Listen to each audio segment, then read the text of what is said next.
जो लोग एतऽ राति बिराति आबि कऽ गांजा पीबै छै, शराब पीबै छै, बोतल वगैरह एनाही भेटल छै।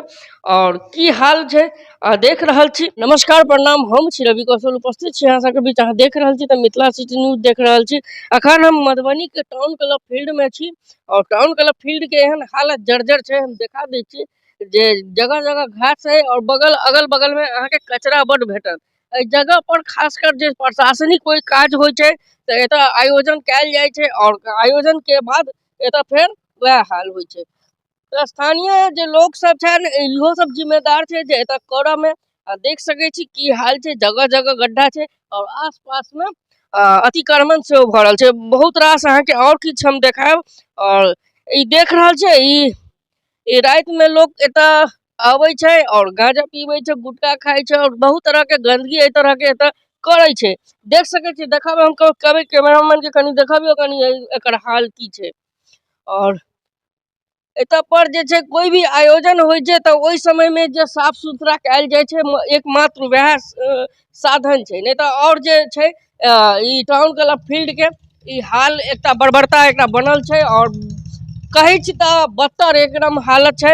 रूम सब देखा दै छी जे एतऽ प्रशासनिक कोनो भी कार्य होइ छै, कोनो भी कार्य प्रशासनिक कोनो भी कार्य होइ छै, कार्य होबऽ के बाद एतऽ जे छै ई जगह पर फेर वएह वाला रंगत भऽ जेतै। टाइल्स देखियो, टाइल्स पर कते लोग गुटखा पान वगैरह वगैरह खा कऽ घिनेने छै।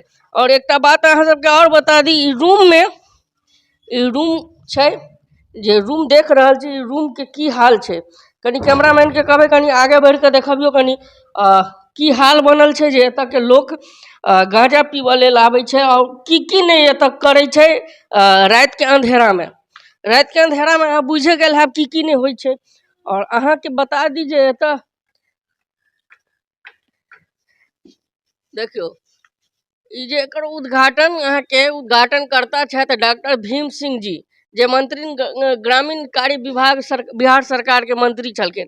और ओकरा द्वारा एहि पर उद्घाटन कयल गेल छलै और तै पर ई हाल छै। और अहाँ के देखायब ई रूम के हाल देखियो जे एहिमे कोई भी सांस्कृतिक कार्यक्रम होइ छै, एहन तरह के होइ छै तऽ एतऽ ई हाल बनल छै।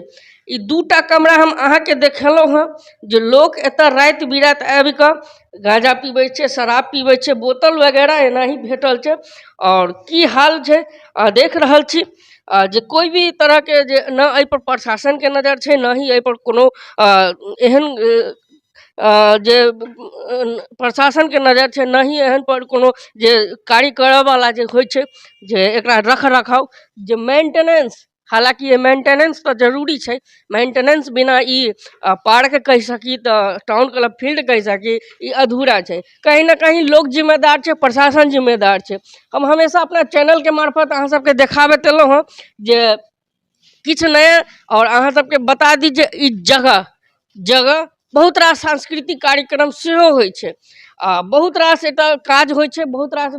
लेकिन लोग अगल बगल से देख सकै छी पूरा एकदम कचरा फेंकै छै। और पानी के समय में तऽ नहीं बुझू एतऽ पानी कते जमा रहे छै, पानी तऽ कोनो कमी नहीं छै। जब बरसात के समय होइ छै तऽ पानी एतऽ तऽ कमिए नहीं रहे छै, एते पानी एतऽ जमा भऽ जाइ छै। गड्ढा देख रहल छी, खाली ई सब काम करऽ के है जे प्रशासनिक कोनो काम होय तऽ खाली काम होते, बस काम के बाद तू के मैं खामखा, बस ई सब बात छै।